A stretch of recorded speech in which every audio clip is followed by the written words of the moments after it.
Hello everyone, आज हम MP के इम्पॉर्टेंट टॉपिक्स देखेंगे। आप लोगों ने बहुत ज़्यादा पोल में भी बोला था कि एमपी का वन शॉट या इम्पॉर्टेंट टॉपिक्स तो आओ फटाफट से एमपी के इम्पॉर्टेंट टॉपिक्स देखते हैं। अभी मजा आएगा ना भिड़ो। यूनिट 1 में देखो क्या इम्पोर्टेंट है। Definition of manufacturing, importance of manufacturing. ये दोनों टॉपिक्स मतलब बेयर मिनिमम है कि ये दो नंबर में आ सकते हैं। और जैसे ये importance of manufacturing towards technological and social economic development, ये 5 नंबर में आया था मिड टर्म में लास्ट ईयर। तो ये थोड़ा सा देख जाना कि ये क्या था। नेक्स्ट है प्रॉपर्टीज़ ऑफ मटेरियल। इलास्टिसिटी है, जिसमें प्लास्टिसिटी है, स्टिफनेस है, टफनेस है और स्टिफनेस है। तो अगर तुम लोग प्रॉपर्टीज़ ऑफ मटेरियल की बात करो तो ये दो नंबर में आएगा मुश्किल से डिफाइन में। तो ये भी एक बार रीड कर जाना। गेटिंग सिस्टम 5 नंबर का आ सकता है, जिसमें आ सकता है तुम्हारा चिप्स एंड चैपलेट्स में difference, role of riser and core. तो ये तुम्हारा गेटिंग सिस्टम 5 नंबर में आ सकता है। फिर है तुम्हारा क्यूपोला फर्नांस, ये भी 5 नंबर में पक्का आता है। फिर पैटर्न के टाइप्स, मटेरियल और अलाउंस। अलाउंस तुम्हारा 2 नंबर में आ सकता है। पैटर्न अलाउंस क्या होता है, मिड टर्म में आ जाएगा। फिर है कास्टिंग डिफेक्ट्स। कास्टिंग डिफेक्ट हमारा आया है मिड टर्म में, और कास्टिंग डिफेक्ट्स 5 नंबर में और एंड टर्म में भी आया है एक बार। तो कास्टिंग डिफेक्ट्स काफ़ी इंपॉर्टेंट है। फिर एक hot and cold chamber die casting, ये भी मिड टर्म में आ सकता है 5 नंबर में, या फिर 5 नंबर में आ सकता है आराम से। फिर है सेंट्रीफ्यूगल कास्टिंग, ये भी इम्पॉर्टेंट है। तो यूनिट 1 काफ़ी लेंथी है, ऑलमोस्ट सारे इम्पॉर्टेंट इसमें इम्पॉर्टेंट है, सारे टॉपिक्स इम्पॉर्टेंट है। तो यूनिट 1 तो तुम्हें मैक्सिमम सारी करनी पड़ेगी। ज़्यादा से ज़्यादा मैं अगर सबसे इम्पॉर्टेंट बताऊँ तो वो गेटिंग सिस्टम है, या क्यूपोला फर्नांस है, या पैटर्न है, और प्रॉपर्टीज़ ऑफ मटेरियल भी है। मतलब अब मैं तुम्हें स्पेसिफिक भी इसमें बताने जाऊँगी तो मैं नहीं बता पाऊँगी, क्योंकि इसमें से कुछ भी आ सकता है।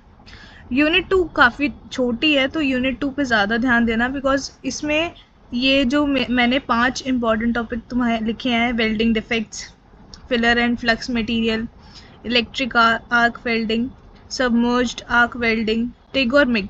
टिग और मिग का डिफरेंस तो पक्का ही पक्का आता है 5 नंबर में, इसमें कोई वो नहीं है डाउट कि ये आए ना, ये पक्का पक्का आएगा। और ज़्यादा से ज़्यादा सबमर्ज्ड आर्क, ये तो दोनों मस्ट डू हैं, ये आते ही आते हैं। वेल्डिंग डिफेक्ट्स भी पिछले साल एंड टर्म में आया है।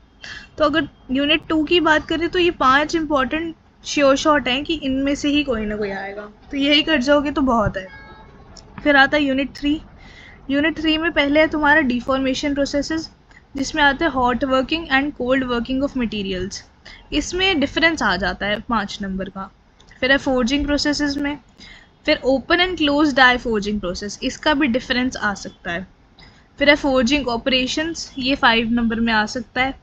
एक्सट्रूजन की डिफ़ाइन आ सकती है, और उसके टाइप्स वो बोल देता है कि आप इसको बता दो कि एक्सट्रूजन के टाइप्स क्या हैं, हॉट एंड कोल्ड एक्सट्रूजन क्या है।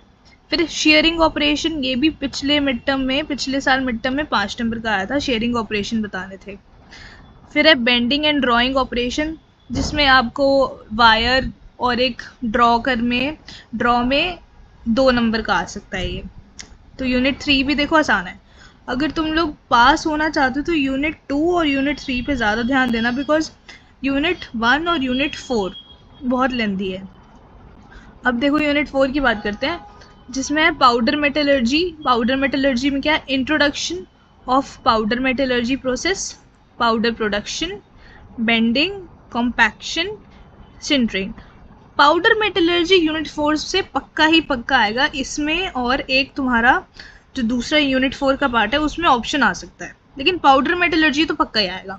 श्योरिटी है कि पाउडर मेटलर्जी आए।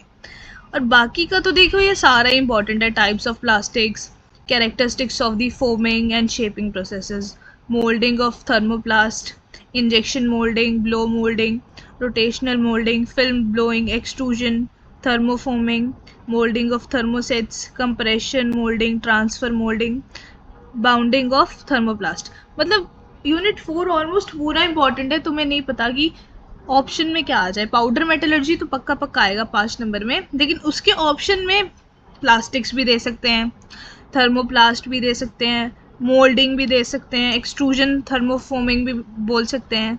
तो यूनिट 4 अनप्रिडिक्टेबल है। लेकिन पाउडर मेटलर्जी अगर तुम कर जाते हो तो वो तुम्हारे 5 नंबर पक्के हैं।